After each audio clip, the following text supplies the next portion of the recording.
Hello, welcome to Trail Buddy. I'm Mark. Tonight we're gonna see if we can't get this bike started. Uh, we've got lots of little stuff to do. It doesn't seem like a lot, but boy does it add up when you got to do shakedown and get everything adjusted right. So we're gonna start with the exhaust and all the little pieces to get it started, and we'll go through the procedure of what to do for the first time when you start your motor in your bike. And we're going to start with our cool new grab handle that we have in stock on the website. So it comes with the Crow grab handle and in the hardware. I'll get that mounted here.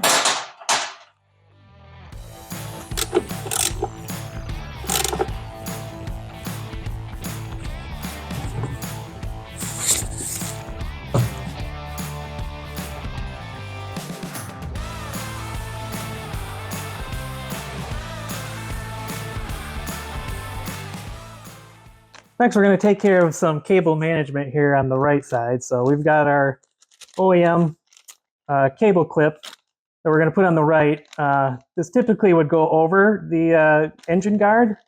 We're going to save that for another day, but these can be found on the site, so we'll go ahead and put these on here a sec. So this little clip is pretty cool.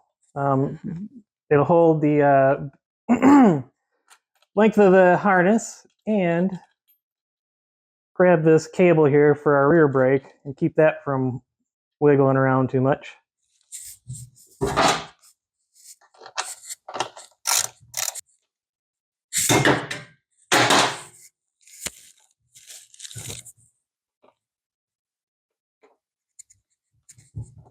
There, these are really kind of thin, so you can bend them in so they follow the shape of the neck here.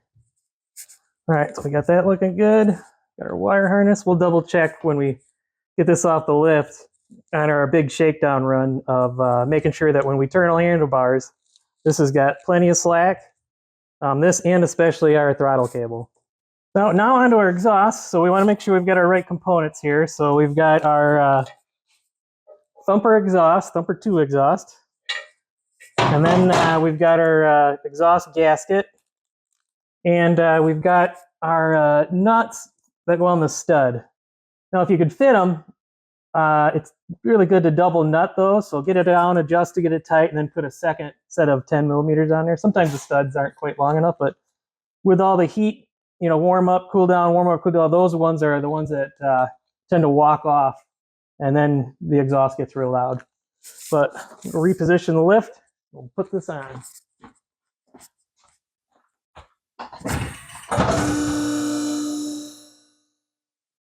When getting ready to put your exhaust in, not so much for us because we're starting here new with a fresh, but we want to make sure that there's not an extra gasket in here inside the head, because if that'll make it twice as thick and you won't quite get on your studs and it'll crush and it'll just make a nightmare. That happens a lot like when you're working on some of the old bikes because it'll squish those things super thin. And it's kind of hard to tell if they're in there, but one thing to look out for. So we'll put ours in here. Get our studs, our nuts off our studs.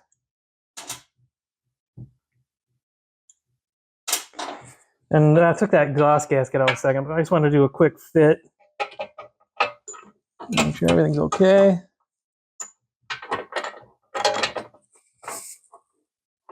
I'll have to do a little tugging on the back to get that over that stud, but this looks pretty good. All right, so put this donut back in here.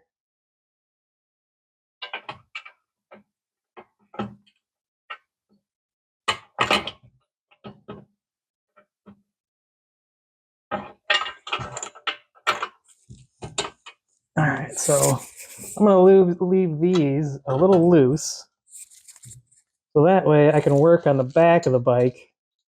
I can do a little bit of tugging and fitting, and I get all the nuts started at first, and then we can snug them down.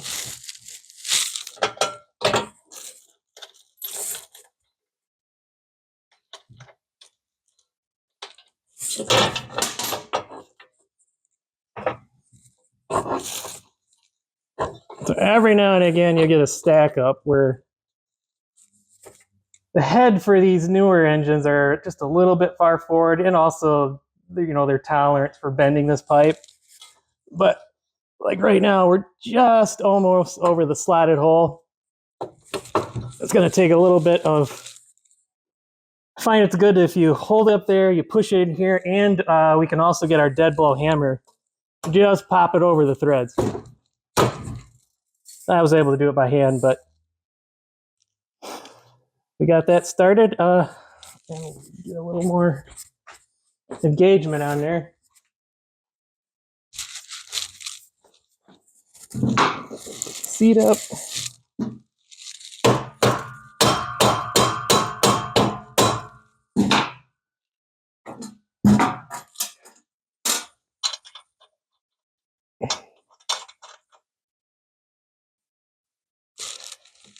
All right, so we got that started. This started. Want to make sure we got good seating up here in the head. Sometimes it can give you a false, it'll hang up on that tube in there. And then you'll go ride the bike and all of a sudden it gets really loud. So it's one thing to check.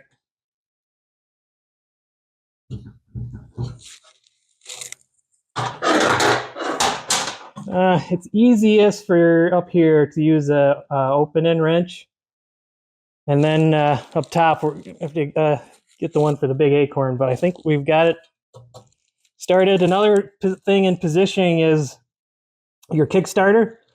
Some of these are different shapes, and what you don't want to do is have it come back up and then get stuck here on the exhaust shield and kind of be hanging back. Another thing to look out for. Also, when we go to route our ignition coil, we want to make sure that we're away from the head of the exhaust. Still want to keep this off so I can double check everything's working good for when I go over my starter. But these are all started and we'll get them tightened. All right, let's start tightening. Now, as I tighten this, I want to make sure I'm keeping it balanced. So that way I'm not over tightening here on the right side. So I'm going to back off just a hair. Keep that as equal as I can. That way we're getting nice sealing pressure around that exhaust donut. Now take care not to over tighten these because you've got these two ears and they're you can actually put some spring load into it and you don't want to strip out those studs in your head. That's where having these extra set of nuts here are really handy because that'll lock it onto these studs without having to over tighten them. And this is really something you're going to want to check. There's a pretty good list of what you want to check after the first few rides, shakedown rides, because you want to make sure that this stuff isn't working loose. Another thing to check is all of these little Phillips heads on here. So they get them tight from the factory, but it's a nice thing to just double check so that way they don't rattle out on you as you're going down the road. And we also want to make sure that our little vent tubes here for the carburetor are not close to that header pipe of the exhaust. All right, I think we're ready to put some fuel in it. We'll set it down and we'll do our test here to make sure that we don't have any leaks. So we'll just put a little bit in and we'll give it a check and then we'll move on. Getting ready to add some fuel and we're going to double check to make sure we don't have any leaks. So I'm going to go ahead and start filling this up a little bit. I'm going to stop. Then I'm going to get my flashlight and check down there, see if there's any gas coming out. And then anywhere by the carburetor, and then I'll turn it on to on and reserve. And I'll make sure I don't have any leaks towards my carburetor. Well, I'll fill this. Hopefully I don't make a mess.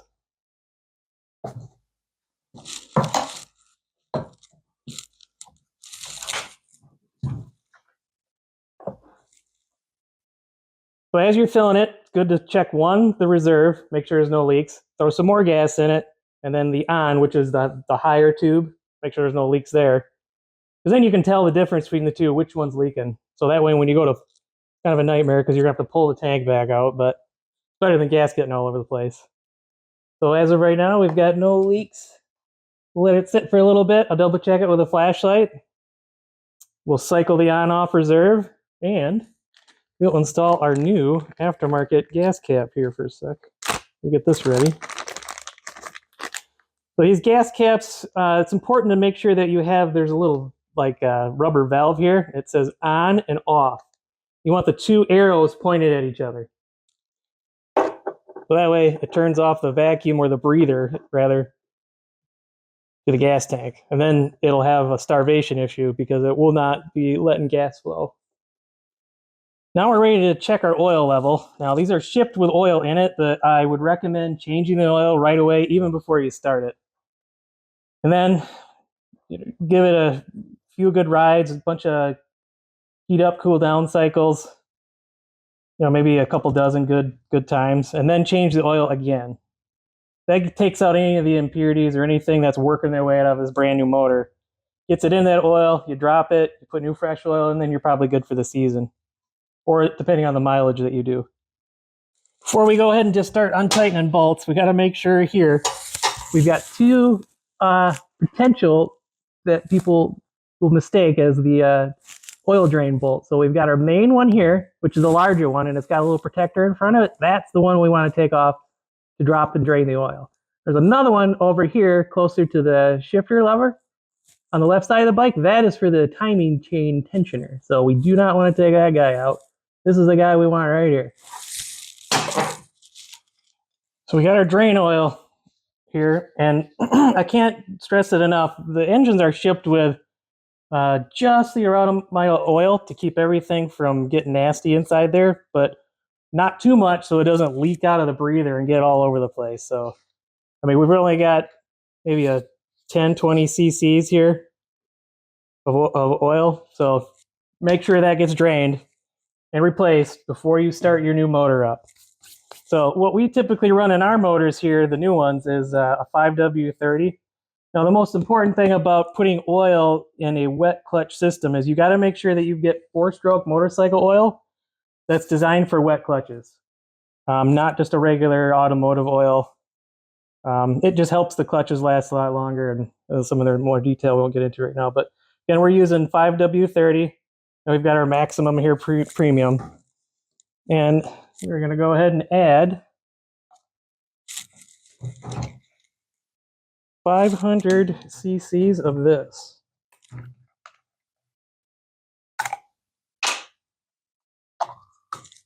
So we'll fill this up. These are a handy little cup here to have. I mean, especially if you've got other different bikes, especially something with the hydraulic forks, so you can measure the oil that you need to add to everything. Cool thing for the shop.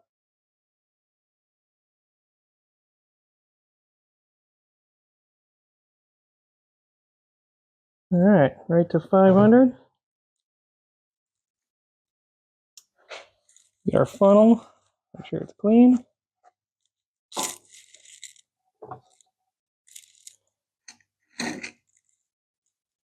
Add the oil.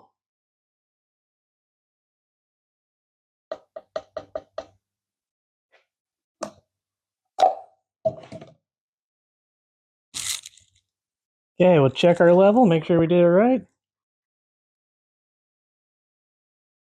Now, when you're first filling your engine, it's a good practice to make sure that you are up to the top of the line on your dipstick here, the fullest it should be. So we're right smack dab in the middle. So I'm going to go ahead and add just a little bit more because this motor hasn't been run. There's no oil in the head. Or at least through the pump. There's probably a little bit, but not very much from the assembly oil and shipping oil. So we'll probably add, here's my cc's. Yeah. Probably add maybe another 25, 50. And this is where you want to kind of fine tune it just a little bit because you do not want to overfill because then the crankcase pressure will get high and it'll make a mess.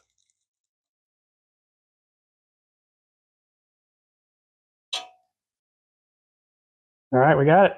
So now we'll move on to the next step. We're going to test a couple of our main components here before we just start piling on the gas to it and trying to start it. We want to verify that we did everything correctly. So we've got our main parts here to make the engine run, right? We got to have compression, we got to have spark, and we got to have fuel. So we can assume here that we've got compression because it's a new motor, but we want to make sure that we have spark to our spark plug here. And we also want to double check to make sure that I did everything correct. And we've got the electric start working too. So I'm going to hold this here, make sure it's got a good ground, turn my key switch on. And first we'll see if we're getting... All right, starter works. All right, we got good blue spark. So now we can take this guy, throw it back in the head, get it tightened up, make sure not to over tighten those. So I like to get it to where it's tight and then just a hair more. And we'll route this to make sure we're not hitting our header. And then we'll double check everything on our carburetor side to make sure we're getting fuel into the bowl. So you want to be careful when you're starting this spark plug. I always do it with by hand, at least to get a couple good threads, because then I can tell if I'm cross-threading anything, which is easy to do. Then I'll grab spark plug socket. So I got it to where it's tight, and then I'll just go just a little bit more to compress the sealing washer on the end of the spark plug. I'll get this routed. Now this, you want to make sure too that you can kind of feel it to where it gets to the center, and you want to hear the snap. You want to hear that snap of that plug making contact with the end of the spark plug. All right, so we're finished up on this side. Now we'll check for fuel. Okay, so I'm going to go ahead and take this guy off. I want to make sure that my slide is closing and that I'm going to get wide open throttle. Also, the next thing to check is to make sure we've got our fuel switch on the on position or the reserve. And then we'll check to see how much gas, or we want to make sure we're getting gas out of our drain line or our bowl here. Because then we know we got gas in the carburetor coming from the gas tank. We know we already checked spark. And then it should be able to light it up. So we're going to grab my flathead screwdriver. And on the bottom of the carburetor here by the bowl, there's a little set screw, a little jam nut thing here. So this, we're going to loosen up. And we're going to make sure, all right, yeah, we got plenty of gas flowing out. So we got this full. Now we're going to check our slide. Make sure it is down all the way. And we know that we're not. Yep, we're getting good throttle movement. All right, I think we're ready to try to start it. So we're going to pull open our choke. We verified that we do have the right amount of oil in the engine before we started it. And we're not going to get crazy wide open throttle. So we should be able to give it a turn here. All right.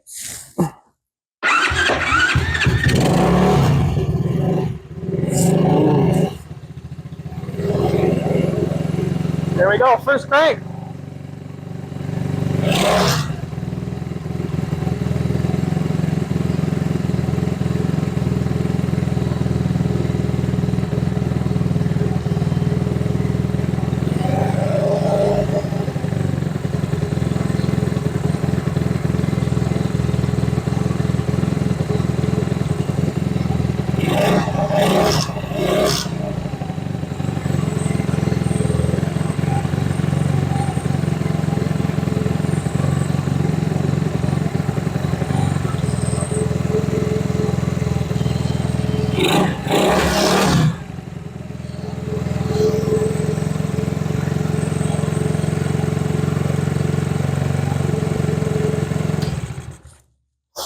Okay, so the thing to do the first time you get started, now we know we got it idling good. I usually turn the idle up a little bit. We're going to want this engine to, before we really start revving the heck out of it, we're going to make sure that the head feels real hot to the touch. We're going to do a couple heat and cool down cycles just to kind of get the piston, everything broken in really good. So everything worked out pretty good. That was the first time we actually put gas in it, and I cranked it over maybe just a couple times and fired right up. So now before you jump on it and go on down the road, there's a lot of like little things we need to check to make sure that aren't going to fall off as we go down the road with the bike. So now the chain guard almost fit on these motors. So we'll hold it up here and we'll show you where we're interfering. So from the back hole right here, we're lined up. Front hole, we're just above. And we are just above here on the lower hole where it would normally mount the longer bolt. So what ends up getting in the way here is a lot of this casting. So it's better to modify this piece right here than the original Honda parts. And you shouldn't be able to necessarily even tell once we get this on here that we've had to do anything to it, because all the things that we're going to be trimming on our little sprocket guard here are all going to be covered here with the chain guard. So first thing we got to do is we got to get this off and start cutting. So I'm going to mark off the areas I'm going to trim here. So if I hold it up here, there's a bunch of unnecessary casting pieces. So I'm going to try to get as close as I can to that hole, say from the back side here, without really cutting into this boss in this area here. Because when it's hitting, it's just really hitting this top portion right here. So I'm going to go over, down a little bit, and over like that. So I'm really just maybe taking off a quarter to a 3/16 of an inch up. And we'll give that a test fit. Most times this takes a couple tries just to get it right, to make sure I got enough off after we cut it. So it's a lot of install, test fit, uninstall, test fit again, trim, repeat. So we'll get ahead and cut this up.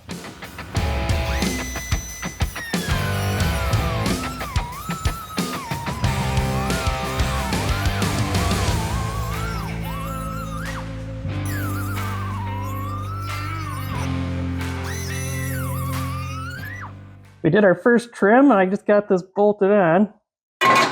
Make sure I got tight. Want to make sure that you've got your little rubber grommet here and its little cutout. And this bottom one you just get started, but this one you're going to want to have tight. That the bottom one's in there because you just want to make sure it stays in location. Now I'm covered in aluminum, so we'll see how this fits. So our first test fit, I can see that I did not quite take off enough. It seems to be teetering on this little bitty point of the triangle I got left, so I got to cut that off even closer to that bolt head. It's a lot of on, off, but as of right now, it is not quite making this hole, so it's real close to the bottom. And I can see that I'm hitting this right here. I can feel it and see it rub. So we'll take this back off and we'll cut some more.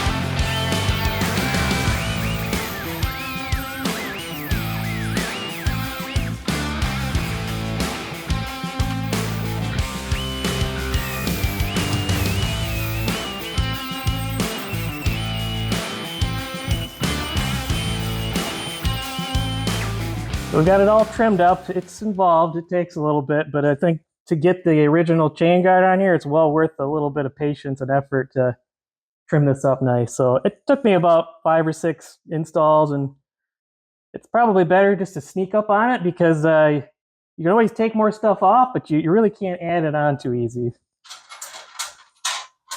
So after a couple test fits, we are good to go. The main thing I was looking for is I didn't want any of the fasteners here to be binding when I go to put it together. That'll not be good.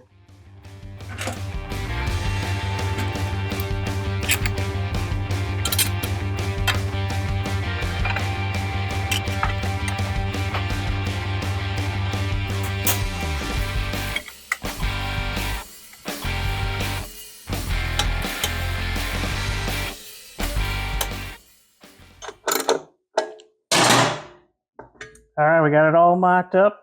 Again, we'll be getting our true color one here in another week or so. So it's really tough finding one that matched this that's roughly in the same shape. But all trimmed up. We got us fastened. Nothing's binding. And we want to make sure we're not hitting our back tire back here because these do get bent in over time.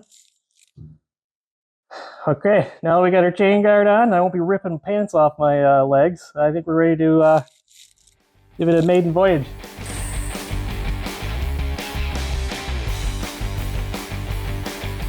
So before we start hauling the mail down the back roads here, we're going to make sure we got brakes.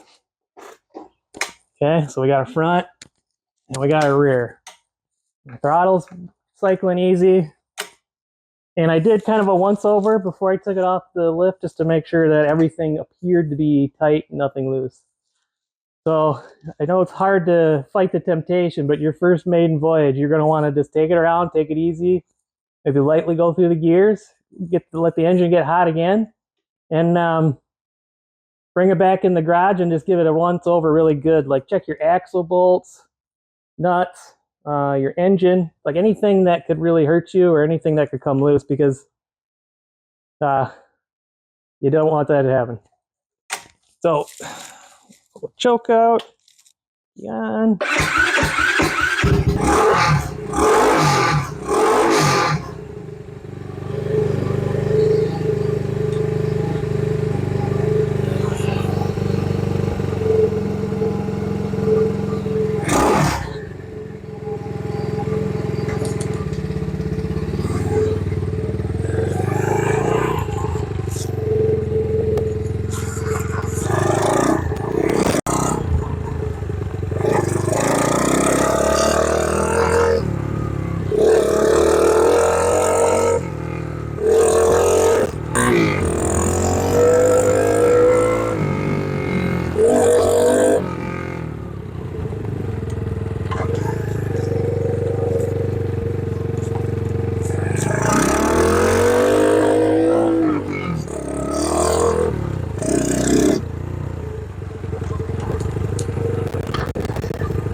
And we did our first good shakedown run.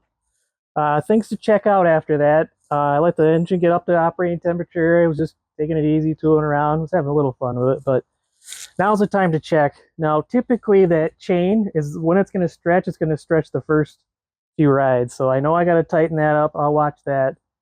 Also, with your idle screw, you want to make sure that engine gets all the way up to operating temperature before you adjust that. You want that as low as you dare before it starts to stall or idle, because that'll make this semi-automatic shift way better into neutral. After that, I'm going to go through and double check all my nuts and bolts. All the brakes worked in well. The brakes are another one that you're going to want to check because those will kind of seat into the old grooves. And these are the guys. But there's also a couple little electrical things I want to just double check. These tires worked out really good, and the thumper exhaust sounded really cool. I think it's going to pretty much wrap up this build. So you guys have any ideas for next one, be happy to hear it and we'll get them on. But thanks for checking it out. You can check out these parts and more at mytrailbuddy.com.